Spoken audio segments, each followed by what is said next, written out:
இந்துத்துவ சித்தாந்தத்தை தமிழ்நாட்டில் பரப்ப பாஜகவும் RSS அமைப்பும் முயற்சிப்பதாக மார்க்சிஸ்ட் கம்யூனிஸ்ட் அரசியல் தலைமைக்குழு ஒருங்கிணைப்பாளர் பிரகாஷ் காரத் குற்றம் சாட்டியுள்ளார்.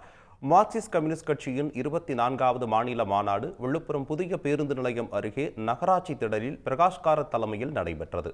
அதில் மாநில செயலாளர் கே. பாலகிருஷ்ணன், தலைமைக்குழு உறுப்பினர் ஜி. ராமகிருஷ்ணன், மதுரை MP சு. வெங்கடேசன், TK ரங்கராஜன், சவுந்தரராஜன், வாசுகி உள்ளிட்ட நிர்வாகிகள் கலந்து கொண்டனர்.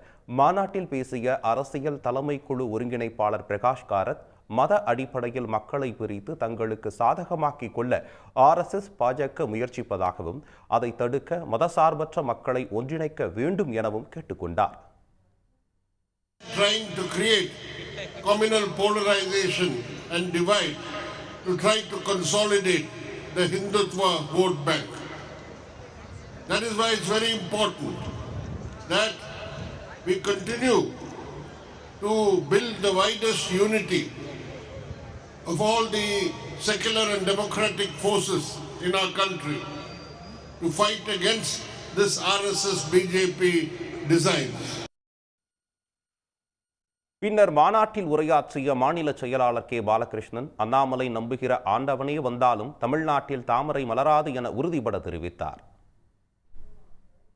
தமிழிசை சவுந்தரராஜன் தமிழ்நாட்டிலே தாமரை மலரப்போகிறது என்று அவர் ஆராதனை பண்ணி கொண்டிருந்தார். ஆனால் அவர் தலைவராக இருக்கிற வரை தமிழ்நாட்டிலே தாமரை மலரவில்லை. அது கருகி போன காட்சியைத்தான் நம்மாலே பார்க்க முடிகிறது. கருகிய தாமரையை அண்ணாமலை அல்ல, நீங்கள் வழிபடுகிற ஆண்டவனே வந்தால் கூட இங்கே மலர வைக்க முடியாது என்பதைத்தான் நான் இங்கே தெரிவித்துக் கொள்ள விரும்புகிறேன். ஏன்னால் தமிழ்நாட்டினுடைய இயற்கை, தமிழ்நாட்டினுடைய அரசியல் வரலாறு அப்படி என்பதை நான் சுட்டிக்காட்ட விரும்புகிறேன்.